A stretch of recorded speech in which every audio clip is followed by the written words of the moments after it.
Brought to you by V-Guard, co-powered by Sensodyne and Vimal. ಬಾಯಲ್ಲಿ ಹೇಳಿ ಕೇಸರಿ. Associate sponsor Ultratech Cement. BJP ಶಾಸಕ ಹರೀಶ್ ಪೂಂಜಾ ವಿರುದ್ಧ ಈಗಾಗಲೇ ಪೊಲೀಸರು ಹುಡುಕಾಟವನ್ನು ಆರಂಭಿಸಿದ್ದಾರೆ. ಇವತ್ತು ಅವರ ನಿವಾಸಕ್ಕೆ ಹೋಗಿದ್ದಾರೆ. ಪೊಲೀಸ್ ಠಾಣೆಯಲ್ಲಿ ನಡೆದಂಥ ಗಲಾಟೆಗೆ ಸಂಬಂಧಪಟ್ಟಂತೆ ಈಗಾಗಲೇ ಅವರ ವಿರುದ್ಧ ಬಂಧನದ ವಾರೆಂಟ್ ಮಾಡೋದಕ್ಕೆ ಕೂಡ ಪೊಲೀಸರು ಮುಂದಾಗಿದ್ದಾರೆ. ಪ್ರಮುಖವಾಗಿ ಅವರನ್ನು ಬಂಧಿಸುವ ಸಂಬಂಧ ಶಾಸಕರ ನಿವಾಸಕ್ಕೆ ಈಗ ಪೊಲೀಸರು ತೆರಳಿದ್ದಾರೆ. ಇನ್ಫ್ಯಾಕ್ಟ್ ಗರ್ಡಾಡಿ ಗ್ರಾಮ ಹರೀಶ್ ಅವರ ಗ್ರಾಮ ಹಾಗೂ ಅವರ ನಿವಾಸದಲ್ಲಿ ಹೈಡ್ರಾಮಾ ನಡೀತಾ ಇದ್ದಾಗ ದಕ್ಷಿಣ ಕನ್ನಡದ ವಿಟ್ಲ ಜಿಲ್ಲೆ ಇನ್ಫ್ಯಾಕ್ಟ್ ದಕ್ಷಿಣ ಕನ್ನಡ ಜಿಲ್ಲೆಯ ವಿಟ್ಲ ಠಾಣೆಯಲ್ಲಿ ನಡೆದಿರುವಂಥ ಘಟನೆ ಇದು. ಸಬ್ ಇನ್ಸ್ಪೆಕ್ಟರ್ ನಂದಕುಮಾರಿಂದ ಪೂಂಜಾಗೆ ನೋಟಿಸ್ ನೀಡಲಾಗಿದೆ. ನೋಟಿಸ್ ಜಾರಿ ಮಾಡಿದ್ದಾರೆ. ಇನ್ಫ್ಯಾಕ್ಟ್ ಅವರನ್ನು ಬಂಧಿಸುವ ನಿಟ್ಟಿನಲ್ಲಿ ವಿಚಾರಣೆಗೆ ಹಾಜರಾಗಿ 5 ದಿನ ಸಮಯ ಕೇಳಿದ್ದಾರೆ. ವಿಚಾರಣೆಗೆ ಹಾಜರಾಗೋದಕ್ಕೆ 5 ದಿನ ಸಮಯ ಬೇಕು ಅಂತ ಪೂಂಜಾ ಕೇಳಿದ್ದಾರೆ. ಪೂಂಜಾ ಸಮಯ ಕೇಳಿದ ಬೆನ್ನಲ್ಲೇ 100 ಪೊಲೀಸರು ಎಂಟ್ರಿ ಕೊಟ್ಟಿದ್ದಾರೆ. ಮತ್ತು ಅವ್ರು ಸಮಯ ಕೇಳಿದ್ರು ಕೂಡ ಅವರ ನಿವಾಸಕ್ಕೆ ಇವತ್ತು 100 ಸಂಖ್ಯೆಯಲ್ಲಿ ಪೊಲೀಸರು ಆಗಮಿಸಿದ್ರು. ಹೀಗಾಗಿ ಬಂಧನ ಮಾಡ್ತಾರೆ ಶಾಸಕರನ್ನ ಅಂತ ಹೇಳಲಾಗಿತ್ತು. ಪ್ರಮುಖವಾಗಿ ಪೊಲೀಸರ ವಿರುದ್ಧ ನಿಂದನೆ ಮಾಡಿದ್ರಿಂದ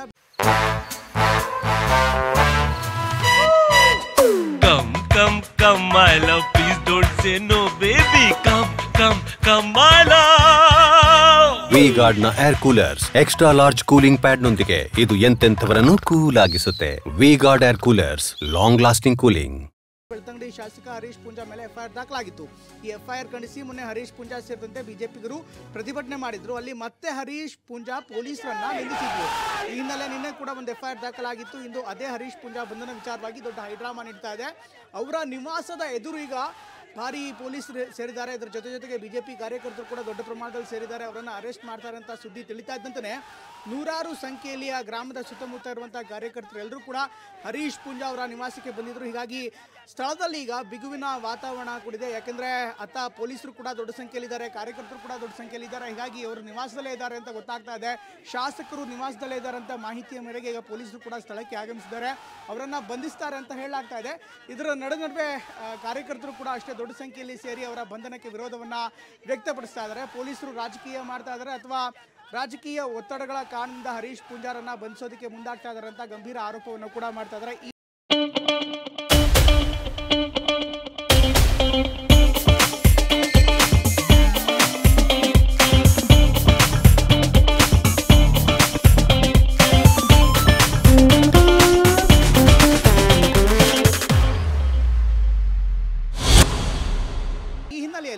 ಈಗ ಪೊಲೀಸರು ಮತ್ತು ಕಾರ್ಯಕರ್ತರ ನಡುವೆ ಅನೇಕ ಸಲ ಮಾತಿನ ಚಕಮಕಿ ಕೂಡ ಆಯಿತು. ಸ್ಥಳಕ್ಕೆ ಡಿವೈಎಸ್ಪಿ ಅರುಣ್ ಗೌಡ ಅವರ ನೇತೃತ್ವದ ತಂಡ ಕೂಡ ಸ್ಥಳದಲ್ಲೇ ಇದೆ.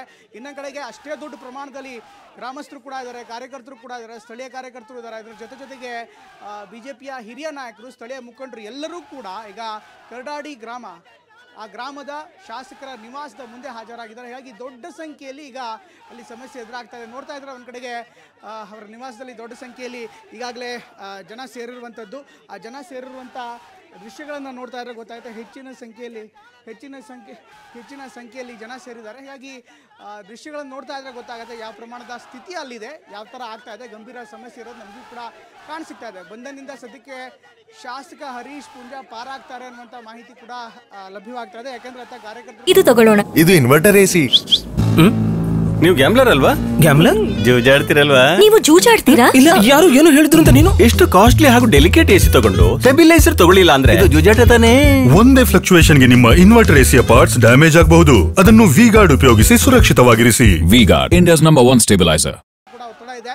ಇನ್ನೊಂದು ಕಡೆಗೆ ಈಗಾಗಲೇ 5 ದಿನ ಕಾಲಾವಕಾಶ ಕೇಳಿರುವಂಥ ಹಿನ್ನೆಲೆಯಲ್ಲಿ ಇನ್ನಷ್ಟು ಸಮಯವನ್ನು ನೀಡುವಂಥ ಸಾಧ್ಯತೆ ಕೂಡ ಇರುತ್ತೆ. ಬಂಧನ ಮಾಡದೆ ಕೇವಲ ನೋಟಿಸ್ ಕೊಟ್ಟು ವಾಪಸ್ ಆಗುವಂಥ ಸಾಧ್ಯತೆ ಇದೆ ಅಂತ ಕೂಡ ಹೇಳಲಾಗ್ತಾ ಇದೆ. ಒಟ್ಟಿನಲ್ಲಿ ಹೈಡ್ರಾಮಾ ನಡೀತಾ ಇದೆ. ಶಾಸಕರ ನಿವಾಸದ ಎದುರು ದೊಡ್ಡ ಹೈಡ್ರಾಮಾ ನಡೀತಾ ಇದೆ. ಪೊಲೀಸರು ಒಂದು ಕಡೆಗೆ ಮುಂಭಾಗದಲ್ಲೇ ಇದ್ದರೆ ಮತ್ತೊಂದು ಕಡೆಗೆ ಶಾಸಕರ ಬೆಂಬಲಿಗರು ಕೂಡ ಅಲ್ಲೇ ಇದ್ದಾರೆ. ಹೀಗಾಗಿ ಸ್ಥಳದಲ್ಲಿ ಬಿಗುವಿನ ವಾತಾವರಣ ಕಂಡು ಬರ್ತಾ ಇದೆ. ಇನ್ನು ಈ ಪ್ರಕರಣದ ಹಿನ್ನೆಲೆ ನೋಡಿದರೆ ಬಿಜೆಪಿ ಕಾರ್ಯಕರ್ತರನ್ನು ಪೊಲೀಸರು ಬಂಧಿಸಿದ್ರು. ಬೇರೆ ಬೇರೆ ಪ್ರಕರಣದ ಅಡಿ ಬಿಜೆಪಿ ಕಾರ್ಯಕರ್ತರ ಶಶಿಧರ್ ಎಂಬಾತನನ್ನು ಬಂಧಿಸಲಾಗಿತ್ತು. ಈಗ ಅದನ್ನು ವಿರೋಧಿಸಿ ಶಾಸಕರು ಕೂಡ ಪೊಲೀಸ್ ಠಾಣೆಗೆ ತೆರಳಿ ಪೊಲೀಸರಿಗೆ ಎಚ್ಚರಿಕೆಯನ್ನು ಕೊಟ್ಟಿದ್ರು. ಈ ಸಂದರ್ಭದಲ್ಲಿ ಮಾತಿನ ಚಕಮಕಿ ಕೂಡ ಆಗಿತ್ತು. ಇನ್ಫ್ಯಾಕ್ಟ್ ಪೊಲೀಸರ ವಿರುದ್ಧ ಶಾಸಕರು ನಿಂದನೆ ಮಾಡಿದ್ದಾರೆ.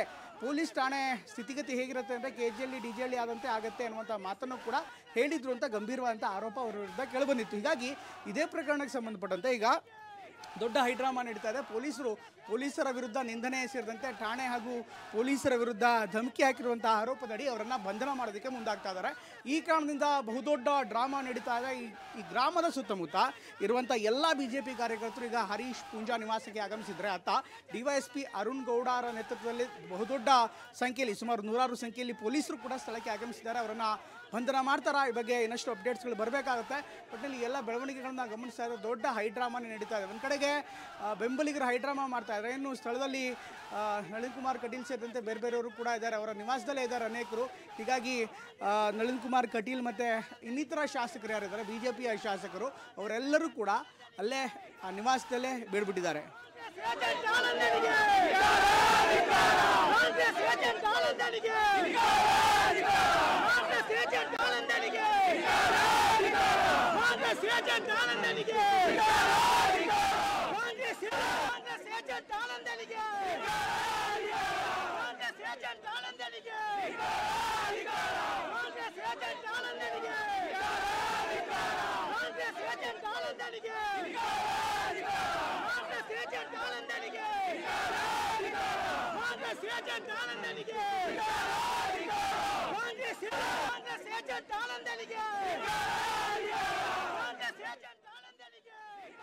ಭಾರತೀಯ ಜನತಾ ಪಾರ್ಟಿಯ ಯುವ ಮೋರ್ಚಾದ ಅಧ್ಯಕ್ಷರಾಗಿರ್ತಕ್ಕಂಥ ಶಶಿರಾಜ್ ಶೆಟ್ಟಿ ಅವರನ್ನು ವಿನಾಕಾರಣ ಬಂಧಿಸಿದಾಗ ಕಾರ್ಯಕರ್ತರಿಗಾಗಿರುವ ಅನ್ಯಾಯದ ವಿರುದ್ಧವಾಗಿರ್ತಕ್ಕಂಥ ಹೋರಾಟ ಮಾಡತಕ್ಕಂಥದ್ದು ಆ ಕ್ಷೇತ್ರದ ಶಾಸಕರ ಹಕ್ಕು ಮತ್ತು ಆದ್ಯತೆ ಮತ್ತು ಹಕ್ಕಿನ ಆಧಾರದಲ್ಲಿ ಪೊಲೀಸ್ ಠಾಣೆಗೆ ಹೋಗಿ ಪೊಲೀಸರಲ್ಲಿ ವಿಚಾರಣೆ ಮಾಡಿದಾಗ ಯಾವ ಕಾರಣಕ್ಕೋಸ್ಕರ ಬಂಧಿಸಿದ್ದೀರಿ ಅನ್ನುವಂಥ ಕಾರಣವನ್ನು ಕೇಳಿರುವ ಹಿನ್ನೆಲೆಯಲ್ಲಿ ಅದೇ ಕಾರಣವನ್ನು ಪ್ರಕರಣ ಅಂತ ದಾಖಲು ಮಾಡಿ ಈ ಕ್ಷೇತ್ರದ ಕಳೆದ 5 ವರ್ಷಗಳಿಂದ ನಿರಂತರವಾಗಿ ಪರಿಶ್ರಮಗಳನ್ನು ಹಾಕಿರ್ತಕ್ಕಂಥ ಒಬ್ಬ ಶಾಸಕರ ಮೇಲೆ ಕೇಸು ದಾಖಲಿಸುವಂಥ ಹೀನಕೃತ್ಯವನ್ನು ಇಲ್ಲಿಯ ಪೊಲೀಸ್ ಇಲಾಖೆ ಮಾಡಿದೆ.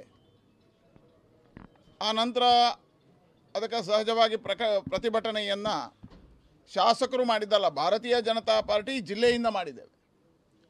ಆ ಜಿಲ್ಲೆಯಿಂದ ಮಾಡಿರುವಂಥ ಹೋರಾಟ ಈ ಕ್ಷೇತ್ರದ ಕಾರ್ಯಕರ್ತರಿಗಾಗಿರ್ತಕ್ಕಂಥ ಅನ್ಯಾಯದ ವಿರುದ್ಧದ ಹೋರಾಟ. ಆ ಅನ್ಯಾಯದ ವಿರುದ್ಧದ ಹೋರಾಟದಲ್ಲಿ ಶಾಸಕರು ಭಾಗಿಯಾಗತಕ್ಕಂಥದ್ದು ಸಹಜವಾಗಿರ್ತಕ್ಕಂಥದ್ದು. ಇಷ್ಟಕ್ಕೂ ಈಗಾಗಲೇ ಶಾಸಕ ಹರೀಶ್ ಪೂಂಜಾ ವಿರುದ್ಧ ಯಾವ ಕೇಸ್ನಲ್ಲಿ ಅವರ ವಿರುದ್ಧ ಪ್ರಕರಣ ದಾಖಲಾಗಿದೆ, ಅದರ ಹಿನ್ನೆಲೆ ಏನು? ಇಷ್ಟಕ್ಕೂ ಸಂವೇದನಾಶೀಲತೆಯಿಂದ ತಕ್ಷಣವೇ ಆರಾಮ ಪಡೆಯಿರಿ ಸೆನ್ಸೊಡೈನ್ ರ್ಯಾಪಿಡ್ ರಿಲೀಫ್ ಜೊತೆಗೆ. ಶಶಿಧರ್ ಅಥವಾ ಶಶಿರಾಜ್ ಅಥವಾ ಶಶಾಂಕ್ ಎಂಬುವಂಥ ಈ ವ್ಯಕ್ತಿ ಯಾರು, ಏನು ಗಲಾಟೆ ಆಯಿತು, ಏನು ಘಟನೆ ಆಯಿತು, ಸಂಪೂರ್ಣ ಕೇಸ್ ಹಿಸ್ಟ್ರಿನ ತೋರಿಸ್ತೀನಿ ನೋಡಿ.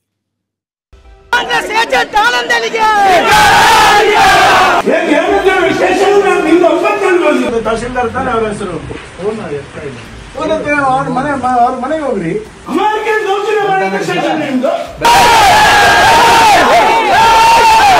ರಾತ್ರಿ 2 ಗಂಟೆಗೆ ಈ ರೀತಿ ಚಿತ್ರಹಿಂಸೆ ಕೊಡೋದಿದೆಯಲ್ಲ, ಇದು ನೀವು ಮಾಡಿರ್ತಕ್ಕಂಥ ದ್ರೋಹ.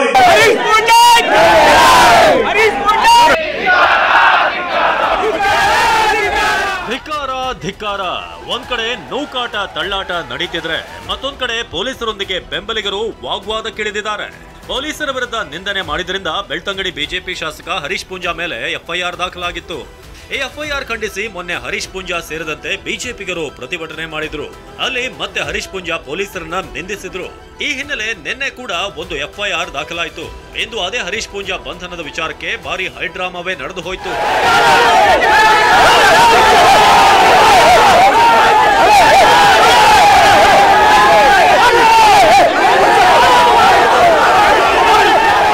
ವಿಷಯ ಏನಂದ್ರೆ, ಶಾಸಕ ಹರೀಶ್ ಪೂಂಜಾ ಬೆಂಬಲಿಗರು ಮೆಲಂತಬೆಟ್ಟುವಿನಲ್ಲಿ ಅಕ್ರಮವಾಗಿ ಕಲ್ಲು ಗಣಿಗಾರಿಕೆ ನಡೆಸುತ್ತಿದ್ದಾರೆ ಅಂತ ಆರೋಪಿಸಿ ಬೆಳ್ತಂಗಡಿ ತಹಶೀಲ್ದಾರ್ ದಾಳಿ ಮಾಡಿದ್ರು. ಸ್ಫೋಟಕ ಬಳಸಿ ಅಕ್ರಮ ಗಣಿಗಾರಿಕೆ ಮಾಡಲಾಗ್ತಿದೆ ಅಂತ ಮೇ 18ರಂದು ದೂರು ನೀಡಿದ್ರು. ಇದರ ಪ್ರಕಾರ ಶಾಸಕರ ಆಪ್ತರಾದ ಪ್ರಮೋದ್ ಉಜಿರೆ ಮತ್ತು ಶಶಿರಾಜ್ ಶೆಟ್ಟಿ ಮೇಲೆ ದೂರು ದಾಖಲಾಗಿತ್ತು. ಬಿಜೆಪಿ ತಾಲೂಕು ಯುವ ಮೋರ್ಚಾದ ಅಧ್ಯಕ್ಷ ರೌಡಿ ಶೀಟರಾಗಿದ್ದ ಶಶಿರಾಜ್ ಶೆಟ್ಟಿಯನ್ನ ಪೊಲೀಸರು ಬಂಧಿಸಿದ್ರು. ಈ ವಿಚಾರ ತಿಳಿದ ಪೂಂಜಾ ಪೊಲೀಸರ ವಿರುದ್ಧ ಕೆಂಡಾಮಂಡಲರಾಗಿದ್ರು. ಅದೇ ದಿನ ಮಧ್ಯರಾತ್ರಿ ಠಾಣೆಯಲ್ಲಿ ಧರಣಿ ನಡೆಸಿದ್ರು. ಆದ್ರೆ ಈ ವೇಳೆ ಪೊಲೀಸ್ ಠಾಣೆ ನಿಮ್ಮಪ್ಪಂದ ಅಂತ ಧಮಕಿ ಹಾಕಿದ್ದ ಹರೀಶ್ ಪೂಂಜಾ ಬೆಳ್ತಂಗಡಿ ಠಾಣೆ PSI ಮುರಳೀಧರ್ ನಾಯ್ಕೆ ಬೆದರಿಕೆ ಹಾಕಿದ್ರು. ಈ ಹಿನ್ನೆಲೆಯಲ್ಲಿ ಈಗ ಕರ್ತವ್ಯಕ್ಕೆ ಅಡ್ಡಿ ಮತ್ತು ಅವಾಚ್ಯ ಶಬ್ದಗಳಿಂದ ನಿಂದನೆ ಅಂತ ಮತ್ತೊಂದು ದೂರು ದಾಖಲಾಗಿತ್ತು. ಒಬ್ಬ ತಾಲೂಕಿನ ಜನಪ್ರತಿನಿಧಿಯಾಗಿ ಸ್ಟೇಷನ್ ಬಾಗಿಲಲ್ಲಿ ಕೂತ್ಕೊಂಡಿದ್ದೇವೆ. ಇನ್ಸ್ಪೆಕ್ಟರ್ ಆಗಿ ನಿಮಗೆ ಕರ್ಕೊಂಡು ಬರಕ್ಕಾಗಲ್ಲ. ಜಾಗ್ರತೆ, ನೀವು ಜಾಸ್ತಿ ಮಾಡಿದ್ರೆ ಜಾಗ್ರತೆ. ನೀವು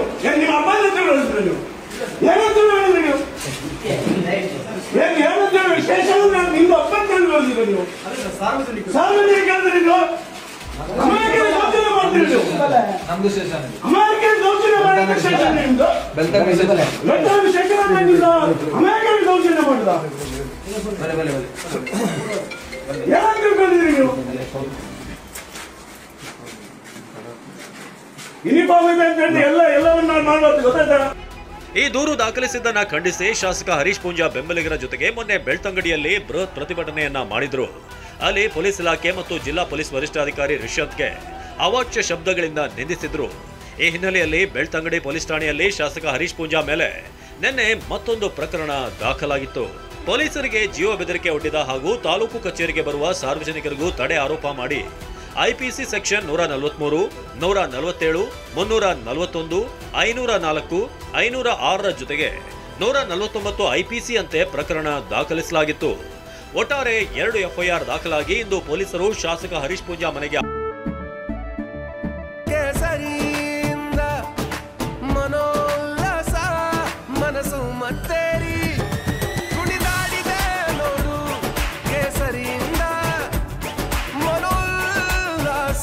ಕ್ಷಣವೂ ಆಚರಿಸಿ ಕೇಸರಿ ಹಬ್ಬ. ವಿಮಲ್ ಬಾಯಲ್ಲಿ ಹೇಳಿ ಕೇಸರಿ ಆಗಮಿಸಿ ಅವರನ್ನ ಬಂಧಿಸಲು ಮುಂದಾದ್ರು. ಆದ್ರೆ ಬಿಜೆಪಿ ಕಾರ್ಯಕರ್ತರು ಅವರ ನಿವಾಸದ ಮುಂದೆ ಹೈ ಡ್ರಾಮಾವೇ ನಡೆಸಿದ್ರು.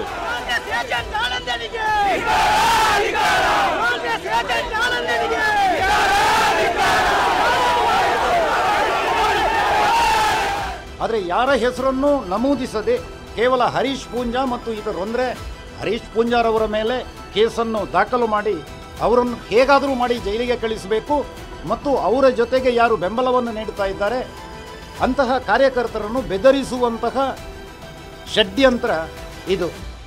ಇಂದು ಬೆಳಗ್ಗೆ ಶಾಸಕ ಹರೀಶ್ ಪೂಂಜಾ ಮನೆಗೆ ಬೆಳ್ತಂಗಡಿ ಪೊಲೀಸರು ಎಂಟ್ರಿ ಕೊಡ್ತಿದ್ದಂತೆ ಶಾಸಕರ ಬೆಂಬಲಿಗರು ಹರೀಶ್ ಪೂಂಜಾ ಮನೆಗೆ ದೌಡಾಯಿಸಿದ್ರು. ಶಾಸಕರನ್ನ ಬಂಧಿಸಲು ಬಿಡಲ್ಲ ಅಂತ ಪ್ರತಿಭಟನೆ ನಡೆಸಿದ್ರು. ಮನೆಯಿಂದ 1 ಕಿಲೋಮೀಟರ್ ದೂರದವರೆಗೂ ಕಾರುಗಳನ್ನ ಅಡ್ಡ ಇಡಲಾಗಿತ್ತು. ಸ್ಥಳಕ್ಕೆ ಆಗಮಿಸಿದ ಡಿವೈಎಸ್ಪಿಗೂ ಮಾತನಾಡಲು ಸಿಗದೆ ಒಂದು ರೂಮ್ನಲ್ಲಿ ಪೂಂಜಾ ಕುಳಿತುಕೊಂಡ್ರು. 100 ಸಂಖ್ಯೆಯಲ್ಲಿ ಕಾರ್ಯಕರ್ತರು ಮನೆ ಮುಂದೆ ಜಮಾಯಿಸಿ ಘೋಷಣೆಗಳನ್ನ ಕೂಗಿದ್ರು. ಮತ್ತೊಂದು ಕಡೆ ಹರೀಶ್ ಪೂಂಜಾ ಮನೆಗೆ ಸಂಸದ ನಳಿನ್ ಕುಮಾರ್ ಕಟೀಲ್, ಶಾಸಕ ವೇದವ್ಯಾಸ್ ಕಾಮತ್ ಸೇರಿದಂತೆ ಬಿಜೆಪಿ ಅಭ್ಯರ್ಥಿ ಬ್ರಿಜೇಶ್ ಚೌಟಾ ಆಗಮಿಸಿದ್ರು. ಬಂದ ಪೊಲೀಸರೊಂದಿಗೆ ಮಾತನಾಡಿದ ವಕೀಲರ ತಂಡ ಅವರನ್ನ ಮನೆಯಿಂದ ಹೊರಗಡೆ ಕಳಿಸಿತ್ತು. ಕಾನೂನು ಪ್ರಕಾರ ವಿಚಾರಣೆಗೆ ಕರ್ಕೊಂಡು ಹೋಗುವಂಥ ಪರಿಸ್ಥಿತಿ ಬರುವುದಿಲ್ಲ. ವಿಚಾರಣೆಗೆ ಬರಬೇಕು ಅಂತೇಳಿ ನೋಟಿಸ್ ಕೊಡಬೇಕು. ಸೆಕ್ಷನ್ 41 ಕ್ರಿಮಿನಲ್ ಪ್ರೊಸೀಜರ್ ಕೋಡ್ ಪ್ರಕಾರ ಏನು ಅಫೆನ್ಸು ಈ ಸೆಕ್ಷನ್ ಇದರಲ್ಲಿ ಈ ನೋಟಿಸ್ನಲ್ಲಿ ಏನು ಅಫೆನ್ಸಿನ ಬಗ್ಗೆ ಅಂತ ಆ ಅಫೆನ್ಸ್ ಪರ್ಟಿಕ್ಯುಲರ್ಸನ್ನು ಕೂಡ ಆ ನೋಟಿಸ್ನಲ್ಲಿ ಬರೀಬೇಕು. ಇದು ಯಾವುದೂ ಮಾಡದೆ ಪೊಲೀಸ್ನವರು ಬೆಳಿಗ್ಗೆಯಿಂದ ಇಲ್ಲಿ ಮನೆಯೊಳಗೆ ಕೂತು ಮನೆ ಪಾರ ಹಾಕಿದಾಗೆ ಮಾಡ್ತಾ ಇದ್ದಾರೆ. ನೋಟಿಸು ಇಷ್ಟರೊಳಗೆ ಕೇಳಿದಾಗ ಕೊಡಲಿಲ್ಲ, ಕೊಡ್ತೇವೆ ಅಂತ ಹೇಳ್ತಾರೆ. ಇದರ ಮಧ್ಯದಲ್ಲಿ ಒಂದು FIR ಮಾಡಿದ್ದು ನಮ್ಗೆ ಗೊತ್ತಾಯಿತು. ಇದೆಲ್ಲ ಈ FIR ಏನು ಹೇಳ್ತದೆ ಅಂತ ಹೇಳಿದ್ರೆ ಈ ಸೆಕ್ಷನ್ಗಳು ಎಲ್ಲ punishable whatever offence alleged offence is less than 7 years. ಯಾವುದೇ ಕೇಸು ಪೊಲೀಸ್ನವ್ರಿಗೆ ಚೆನ್ನಾಗಿ ಗೊತ್ತಿದೆ. ಯಾವುದೇ ಕೇಸಿನಲ್ಲಿ ಅದನ್ನು ಉಲ್ಲಂಘನೆ ಮಾಡಿದರೆ ಏನಾಗ್ತದೆ, ಆ ಪೊಲೀಸ್ ಆಫೀಸರ್ಗೆ ಏನು ಪನಿಷ್ಮೆಂಟ್ ಅಂತ ಹೇಳಿ ಅದರಲ್ಲಿ ಹೇಳಿದೆ. ಸದ್ಯ ಇನ್ನೂ ಕೂಡ ಪೊಲೀಸರು ನೋಟಿಸ್ ಕೊಟ್ಟು ಹರೀಶ್ ಪೂಂಜಾ ಮನೆಯ ಹೊರಗೆ ನಿಂತಿದ್ದಾರೆ. ಹರೀಶ್ ಪೂಂಜಾ ಮನೆ ಸುತ್ತಮುತ್ತ ಅಪಾರ ಪ್ರಮಾಣದಲ್ಲಿ ಪೊಲೀಸ್ ವಾಹನಗಳು ಮೊಕ್ಕಾಂ ಹೂಡಿವೆ. ಆದ್ರೆ ಮುಂದೆ ಏನಾಗುತ್ತೆ ಅನ್ನೋದನ್ನ ಕಾದು ನೋಡಬೇಕಿದೆ. ಪೃಥ್ವಿರಾಜ್ ಬೊಮ್ಮನಕೆರೆ, TV9 ಮಂಗಳೂರು. ಇನ್ನು ಕಾಂಗ್ರೆಸ್ ಪಕ್ಷದಲ್ಲಿ ಡಿನ್ನರ್ ಮೀಟಿಂಗ್ಗಳೇನೋ ಹೊಸದಲ್ಲ. ಈಗಾಗಲೇ ಸಾಕಷ್ಟು ಡಿನ್ನರ್ ಮೀಟಿಂಗ್ಸ್ಗಳು ಜೊತೆಗೆ ರಾತ್ರಿ ಪೊಲಿಟಿಕ್ಸ್ಗಳು ಕೂಡ ತುಂಬ ಜೋರಾಗಿ ನಡೀತಾ ಇದೆ. ಆದರೆ ಈಗ ಮುಖ್ಯಮಂತ್ರಿ ಉಪಮುಖ್ಯಮಂತ್ರಿಗಳೇ ಈಗ ಮಂತ್ರಿಗಳಿಗೆ ರಾತ್ರಿಯ ಔತಣಕೂಟವನ್ನು ನೀಡ್ತಾ ಇದ್ದಾರೆ. ಇದರ ಹಿಂದೆ ಬೇರೆ ಬೇರೆ ಲೆಕ್ಕಾಚಾರ ಇದೆ. ಹಾಗಾದರೆ ಈ ಡಿನ್ನರ್ ಪೊಲಿಟಿಕ್ಸ್ ಏನಾಗ್ತಾ ಇದ್ದಾರೆ, ಇದರ ಲೆಕ್ಕಾಚಾರ ಏನು ನೋಡ್ಕೊಂಬೋಣ ಬನ್ನಿ.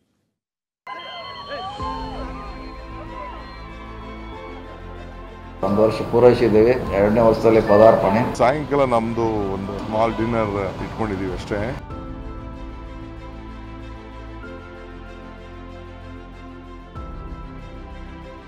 ಕಾಂಗ್ರೆಸ್ ಪಕ್ಷದಲ್ಲಿ ಆಗಾಗ ಡಿನ್ನರ್, ಬ್ರೇಕ್ಫಾಸ್ಟ್, ಲಂಚ್ ಮೀಟಿಂಗ್ಗಳು ಸದ್ದು ಮಾಡ್ತಲೇ ಇರ್ತವೆ. ಲೋಕಸಭೆಗೂ ಮೊದಲು ಸಚಿವರು, ಶಾಸಕರ ಡಿನ್ನರ್ ಪಾಲಿಟಿಕ್ಸ್ ಜೋರಾಗಿ ನಡೀತಿತ್ತು. ಇದೀಗ ಚುನಾವಣಾ ಕಾವು ತಣ್ಣಗಾದ ಮೇಲೂ ಡಿನ್ನರ್ ಮೀಟಿಂಗ್ ಮತ್ತೆ ಸದ್ದು ಮಾಡ್ತಿದೆ. ಲೋಕಸಭೆ ಚುನಾವಣೆ ಮುಗಿಸಿದ ಬಳಿಕ ಸರ್ಕಾರಕ್ಕೆ 1 ವರ್ಷ ಪೂರೈಸಿದ ಸಂಭ್ರಮ ಸಚಿವರಲ್ಲಿ ಮನೆ ಮಾಡಿದೆ. ಹೀಗಾಗಿ ಈ ವರ್ಷದ ಸಂಭ್ರಮವನ್ನ ಪರಸ್ಪರ ಖುಷಿ ಶೇರ್ ಮಾಡ್ಕೊಳ್ಳೋದಕ್ಕೆ ಸಚಿವರನ್ನೆಲ್ಲ ಸಿಎಂ ಹಾಗೂ ಡಿಸಿಎಂ ಡಿನ್ನರ್ಗೆ ಆಹ್ವಾನಿಸಿದ್ದಾರೆ. ವರ್ಷದ ಸಂಭ್ರಮ ಒಂದು ಕಡೆಯಾದ್ರೆ ಮುಂದೆ ಒಂದಿಷ್ಟು ಸವಾಲುಗಳು ಕೂಡ ಎದುರಾಗಿದ್ದು, ಈ ಕಾರಣಕ್ಕೆ ಚರ್ಚೆ ಮಾಡಿ ತಯಾರಿ ಮಾಡಿಕೊಳ್ಳಲು ಡಿಸಿಎಂ ಡಿಕೆ ಶಿವಕುಮಾರ್ ಸಹೋದರ ಡಿಕೆ ಸುರೇಶ್ ನಿವಾಸದಲ್ಲಿ ಇಂದು ರಾತ್ರಿ ಡಿನ್ನರ್ ಮೀಟಿಂಗ್ ಕರೆಯಲಾಗಿದೆ. 1 ವರ್ಷ ಆಗಿದೆ, ಅದಕ್ಕೆ ಕರೆದ್ರೆ ಅಷ್ಟಪ್ರಾಗಿ ವಿಶೇಷ ಏನಲ್ಲ. 1 ವರ್ಷ ಪೂರೈಸಿದ್ದೇವೆ, 2ನೇ ವರ್ಷದಲ್ಲಿ ಪದಾರ್ಪಣೆ, ಅದಕ್ಕೆ ಕರೆದಿರ್ಬೇಕಂತ ನನ್ನ ಅನಿಸಿಕೆ. ಯಾಕಂದ್ರೆ ನನಗೂ ಹೇಳಿದ್ದಾರೆ ಬರ್ಲಿಕ್ಕೆ, ಮಂತ್ರಿಗಳಿಗೆ ಹೋಗ್ತಾ ಇದ್ವಿ ಅಷ್ಟಂತ ನಮ್ಮ ಊಹೆ. ಸದಾಶಿವನಗರದಲ್ಲಿರುವ ಸಂಸದ ಡಿಕೆ ಸುರೇಶ್ ನಿವಾಸದಲ್ಲಿ ಡಿನ್ನರ್ ಪಾರ್ಟಿ ಆಯೋಜಿಸಲಾಗಿದೆ. ಸಿಎಂ ಸಿದ್ದರಾಮಯ್ಯ ಸೇರಿದಂತೆ ಎಲ್ಲಾ ಸಚಿವರಿಗೂ ಆಹ್ವಾನ ನೀಡಲಾಗಿದೆ. ಸರ್ಕಾರ ವರ್ಷ ಪೂರೈಸಿರೋ ಜೊತೆಗೆ ಸಂಪುಟದ ಸಚಿವರನ್ನ ವಿಶ್ವಾಸಕ್ಕೆ ತೆಗೆದುಕೊಳ್ಳೋ ಸಲುವಾಗಿ ಈ ಡಿನ್ನರ್ ಪಾರ್ಟಿ ಆಯೋಜಿಸಲಾಗಿದೆ ಅಂತ ಹೇಳಲಾಗ್ತಿದೆ. ಶಿಕ್ಷಕರು ಪದವೀಧರ ಕ್ಷೇತ್ರ ಚುನಾವಣೆ ಗೆಲುವಿಗಾಗಿ ತಂತ್ರಗಾರಿಕೆ ನಡೆಸೋ ಜೊತೆಗೆ ಬಿಬಿಎಂಪಿ ಸೇರಿದಂತೆ ಸ್ಥಳೀಯ ಚುನಾವಣಾ ತಯಾರಿ ಕುರಿತು ಚರ್ಚಿಸಲಿದ್ದಾರೆ. ಮುಖ್ಯವಾಗಿ ಲೋಕಸಭೆ ಚುನಾವಣೆಯ ಅವಲೋಕನವೂ ನಡೆಯಲಿದೆ. ಅತ ಗೃಹ ಸಚಿವ ಡಾಕ್ಟರ್ ಜಿ ಪರಮೇಶ್ವರ್, ಸಚಿವ ಸತೀಶ್ ಜಾರಕಿಹೊಳಿ ಸೇರಿ ಸಮಾನ ಮನಸ್ಕರು ಈಗಾಗಲೇ ಸಭೆ ನಡೆಸಿ ಚರ್ಚೆ ನಡೆಸಿದ್ದಾರೆ. ಆ ಮೂಲಕ ಪ್ರತ್ಯೇಕ ನಾಯಕತ್ವದ ಮಾತುಗಳು ಕೇಳಿ ಬರ್ತಿವೆ. ಹೀಗಾಗಿ ಎಲ್ಲಾ ಸಚಿವರನ್ನು ವಿಶ್ವಾಸಕ್ಕೆ ಪಡೆಯಲು ಸಿಎಂ ಡಿಸಿಎಂ ಮುಂದಾಗಿದ್ದಾರೆ ಅಂತ ವ್ಯಾಖ್ಯಾನಿಸಲಾಗಿದೆ. ಇದೆಲ್ಲದರ ಜೊತೆಗೆ ಪ್ರಜ್ವಲ್ ರೇವಣ್ಣ ಲೈಂಗಿಕ ದೌರ್ಜನ್ಯ ಪ್ರಕರಣದ ಕುರಿತು ಒಂದಷ್ಟು ಮಾತುಕತೆ ನಡೆಯೋ ಸಾಧ್ಯತೆ ಇದೆ ಎನ್ನಲಾಗಿದೆ. ಆದರೆ ಡಿಸಿಎಂ ಡಿಕೆಗೆ ಈ ಬಗ್ಗೆ ಕೇಳಿದ್ರೆ 3 ವಿಚಾರಗಳ ಬಗ್ಗೆ ಚರ್ಚೆಗಾಗಿ ಈ ಡಿನ್ನರ್ ಸಭೆ ಮಾಡ್ತಿದ್ದೀವಿ ಅಂದಿದ್ದಾರೆ.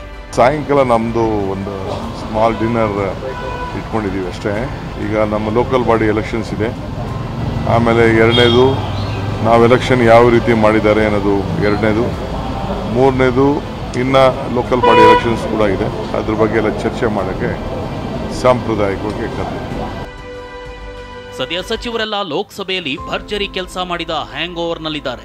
ಹಾಗೆ ನೋಡಿದ್ರೆ ಲೋಕಸಭೆಯಲ್ಲಿ ಈ ಬಾರಿ 12ಕ್ಕಿಂತ ಹೆಚ್ಚು ಸ್ಥಾನ ಕಾಂಗ್ರೆಸ್ ಗಳಿಸಿಕೊಟ್ರೆ ಎಲ್ಲರೂ ರಿಲ್ಯಾಕ್ಸ್ ಆಗಬಹುದು. ಅಕಸ್ಮಾತ್ ಹೆಚ್ಚು ಕಮ್ಮಿ ಆದ್ರೆ ಕಾಂಗ್ರೆಸ್ ಸರ್ಕಾರದ ಮೇಲೆ ಅದು ನೇರ ಪರಿಣಾಮ ಬೀರೋದು ಗ್ಯಾರಂಟಿ ಅಂತ ರಾಜಕೀಯ ಪಡಸಾಲೆಯಲ್ಲಿ ಕೇಳಿ ಬರ್ತಿರೋ ಮಾತು.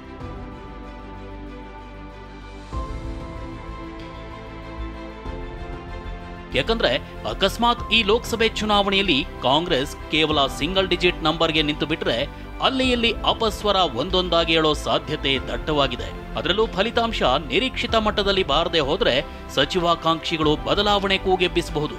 ಅದಕ್ಕೆ ಬೇಕಾದ ಪೂರ್ವ ತಯಾರಿ, ಸಚಿವರ ಅಭಿಪ್ರಾಯ, ಮುಂದೆ ಎದುರಿಸಬೇಕಾದ ತಂತ್ರಗಾರಿಕೆ ಬಗ್ಗೆ ಇಂದಿನ ಡಿನ್ನರ್ ಪಾರ್ಟಿಯಲ್ಲಿ ಚರ್ಚೆಯಾಗೋ ಸಾಧ್ಯತೆ ಇದೆ. ಕಾಂಗ್ರೆಸ್ ಸಚಿವರ ಡಿನ್ನರ್ ಮೀಟಿಂಗ್ನ ಹಿಂದೆ ಕೇವಲ ಊಟದ ಮೆನುವಿಗೆ ಮಾತ್ರ ಸೀಮಿತವಾದ ಲೆಕ್ಕಾಚಾರಗಳಿಲ್ಲ. ಅದರ ಬದಲು ಮುಂಬರೋ ಲೋಕಸಭೆ ಫಲಿತಾಂಶದ ಬಳಿಕ ಕಾಂಗ್ರೆಸ್ನಲ್ಲಿ ಆಗಬಹುದಾದ ತಲ್ಲಣಗಳಿಗೆ ಉತ್ತರ ಹುಡುಕೋ ಪ್ರಯತ್ನ ಕೂಡ ಇದೆ. ಇದರ ಜೊತೆಗೆ ಸ್ಥಳೀಯ ಸಂಸ್ಥೆಗಳ ಚುನಾವಣೆ ಅನ್ನೋ ಸವಾಲು ಕಾಂಗ್ರೆಸ್ನ ನಾಯಕರ ಎದುರಿಗಿದೆ. ಈ ಮಧ್ಯೆ ಶಿವರಾಮೇಗೌಡ ಅನಗತ್ಯವಾಗಿ ಕೈಯಾಡಿಸಿದ ಕಾರಣಕ್ಕೆ ಪೆನ್ ಡ್ರೈವ್ ಪ್ರಕರಣದಲ್ಲಿ ಕಾಂಗ್ರೆಸ್ಗೆ ಮಸಿ ಅಂಟಿಕೊಂಡಿದೆ. ಈ ಮಸಿ ತೊಳೆದುಕೊಂಡು ಪೆನ್ ಡ್ರೈವ್ ಪ್ರಕರಣದಲ್ಲಿ ಸ್ವಚ್ಛವಾಗಬೇಕಾದ ಅನಿವಾರ್ಯತೆ ಕೂಡ ಕಾಂಗ್ರೆಸ್ ಎದುರಿಗಿದೆ. ಇದೆಲ್ಲದರ ಬಗ್ಗೆ ಇಂದಿನ ಡಿನ್ನರ್ ಮೀಟಿಂಗ್ನಲ್ಲಿ ಚರ್ಚೆಯಾಗೋ ಸಾಧ್ಯತೆ ದಟ್ಟವಾಗಿದೆ. Prasanna Gaonkar, TV9 Bengaluru. Phone tapping ವಿಚಾರ ರಾಜ್ಯ ರಾಜಕೀಯದಲ್ಲಿ ದೊಡ್ಡದಾಗಿ ಚರ್ಚೆ ಆಗ್ತಾ ಇದೆ. ನಿನ್ನೆ ತಾನೇ ಕುಮಾರಸ್ವಾಮಿ ಅವರು ನೇರವಾಗಿ ಮಾತನಾಡಿದ್ರು, ರಾಜ್ಯದಲ್ಲಿ ಫೋನ್ ಟ್ಯಾಪಿಂಗ್ ಆಗ್ತಾ ಇದೆ, ನಮ್ಮ ನಾಯಕರುಗಳ ಫೋನ್ ಟ್ಯಾಪಿಂಗನ್ನು ಮಾಡಲಾಗ್ತಾ ಇದೆ, ನಮ್ಮ ಪಕ್ಷದ ನಾಯಕರು ರೇವಣ್ಣ ಅವರ ಫೋನ್, ಎಲ್ಲರ ಫೋನನ್ನು ಕದ್ದಾಲಿಕೆ ಮಾಡಲಾಗ್ತಾ ಇದೆ, ಖುದ್ದು ನನ್ನ ಫೋನ್ ಕೂಡ ಟ್ಯಾಪ್ ಆಗ್ತಾ ಇದೆ ಇರುವಂಥ ಮಾತನ್ನು ಕುಮಾರಸ್ವಾಮಿ ಅವರು ಹೇಳಿದರು. ಅದಕ್ಕೆ ಪ್ರತಿಯಾಗಿ ಇವತ್ತು ಮುಖ್ಯಮಂತ್ರಿಗಳು ಕೂಡ ಮಾತನಾಡಿದ್ದಾರೆ. ಮುಖ್ಯಮಂತ್ರಿಗಳು ಮಾತನಾಡ್ತಾ ನಮಗೆ ಬೇರೆ ಕೆಲಸ ಇಲ್ವಾ ಅಂತ ಪ್ರಶ್ನೆ ಇಟ್ಟಿದ್ದಾರೆ. ಇನ್ನು ಮೊನ್ನೆ ಫೋನ್ ಟ್ಯಾಪಿಂಗ್ ಬಗ್ಗೆ ಬಾಂಬ್ ಹಾಕಿದಂಥ ಮಾಜಿ ಸಿಎಂ HD ಕುಮಾರಸ್ವಾಮಿ ವಿರುದ್ಧ ಈಗ ಸಿದ್ದರಾಮಯ್ಯ ಸಿಡಿಮಿಡಿಗೊಂಡಿದ್ದಾರೆ. ಉದ್ದೇಶಪೂರ್ವಕವಾಗಿ ನಮ್ಮ ಕುಟುಂಬವನ್ನು ಟಾರ್ಗೆಟ್ ಮಾಡ್ತಿದ್ದಾರೆ ಅಂತ ಹೇಳಲಾಗಿತ್ತು. ಇನ್ಫ್ಯಾಕ್ಟ್ ಈ ಮಾತನ್ನು ಕುಮಾರಸ್ವಾಮಿ ಅವರು ಹೇಳಿದರು. ನಮ್ಮ ಕುಟುಂಬ ಮುಗಿಸಲು ಈ ರೀತಿಯ ಷಡ್ಯಂತ್ರ ಮಾಡಿದ್ರು ಅಂತ HDK ಆರೋಪ ಮಾಡಿದರು. ಇದಕ್ಕೆ ಪ್ರತಿಕ್ರಿಯೆ ಕೊಟ್ಟಿರುವಂಥ CM ಫೋನ್ ಟ್ಯಾಪ್ ಅಂತ ನೀಚ ಕೆಲಸ ಮಾಡಿಲ್ಲ ಅಂತ ಕಿಡಿಕಾರಿದ್ರು.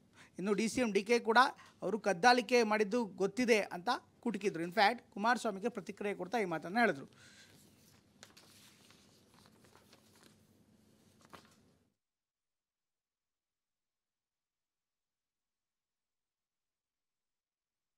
ಟ್ರ್ಯಾಪ್ ಇದರಲ್ಲಿಟ್ಟವ್ರೆ ಗೊತ್ತಿದೆ ನಮಗೆ. ಸುಮಾರು 40 ಜನದ್ದು 45 ಜನದ್ದು ನನ್ನ ಸುತ್ತಮುತ್ತ ಇರ್ತಕ್ಕಂಥವ್ರು ಯಾರಿದ್ದಾರೆ ಅವರ ಎಲ್ಲರ ಫೋನು ಟ್ಯಾಪಿಂಗ್ ಆಗ್ತದೆ. ನನಗೆ ಯಾರೋ ಗೊತ್ತಿದೆ ವಿಷಯ. ಬಹುಶಃ ಇಷ್ಟದವ್ರ ಮಾಹಿತಿ ನನ್ನ ಫೋನ್ಗಳಲ್ಲಿ ಏನೇನು ಚರ್ಚೆ ಮಾಡ್ತೀನಿ ಏನು ಎಲ್ಲೆಲ್ಲ ಅವ್ರ ಹತ್ರ ಮಾಹಿತಿ ಇರ್ತದೆ. ರೇವಣ್ಣವ್ರ ಫೋನು ಟ್ಯಾಪಲ್ಲೇ ಇದೆ. ಈ ಆಧುನಿಕ ಯುಗದಲ್ಲಿ ಏನು ಹೊಸ ಫೋನ್ ತಗೊಂಡ್ರು ನೀವು 24 ಗಂಟೆಲಿ ಆ ಫೋನು ಟ್ಯಾಪ್ ಆಗ್ತದೆ. ಏನು ನಮ್ಮ ಫೋನೆಲ್ಲ ಟ್ಯಾಪ್ ಇದರಲ್ಲಿ ಇಟ್ಟವ್ರು. ಫೋನ್ ಟ್ಯಾಪ್ ಮಾಡ್ತಕ್ಕಂಥ ನೀಚ ಕೆಲಸವನ್ನು ಮಾಡಲ್ಲ, ಇಲ್ಲಿವರೆಗೂ ಮಾಡಿಲ್ಲ, ಮುಂದೇನು ಮಾಡಲ್ಲ. ಅವರು ಈ ಪ್ರಜ್ವಲ್ ರೇವಣ್ಣ ಅವರದ ಕೇಸಿನಲ್ಲ ಡೈವರ್ಟ್ ಮಾಡಲಿಕ್ಕೆ ಇವೆಲ್ಲ ಹೇಳ್ತಾ ಇದ್ದಾರೆ. ಹೋಮ್ ಮಿನಿಸ್ಟ್ರು ರೈಟಿಂಗಲ್ಲಿ ಬರೆದು ಕೊಡಕ್ಕೆ ಹೇಳಿ, ಹೋಮ್ ಮಿನಿಸ್ಟರ್ ಹೇಳಿದ್ದಾರೆ. ಇದು ಅವ್ರ ಕಾಲದಲ್ಲೆಲ್ಲ ಮಾಡಿದ್ರಲ್ಲ, ಯಾರ್ಯಾರ ಕಾಲದಲ್ಲಿ ಕದ್ದಾಲಿಕೆ ಮಾಡಿತ್ತು ಎಲ್ಲ ಅವ್ರಿಗೆ ಗೊತ್ತಿದೆ. ಅವರು ಹೋಮ್ ಮಿನಿಸ್ಟರ್ ಆಗಿದ್ದವರು, ಕೆಲವು ಚೀಫ್ ಮಿನಿಸ್ಟರ್ ಆಗಿದ್ದವರು, ಎಲ್ಲ ರಿಪೋರ್ಟ್ ಎಲ್ಲ ಬಂದಿತ್ತು. Brought to you by V-Guard, co-powered by Sensodyne and Vimal. ಬಾಯಲ್ಲಿ ಹೇಳಿ ಕೇಸರಿ. Associate sponsor Ultratech Cement.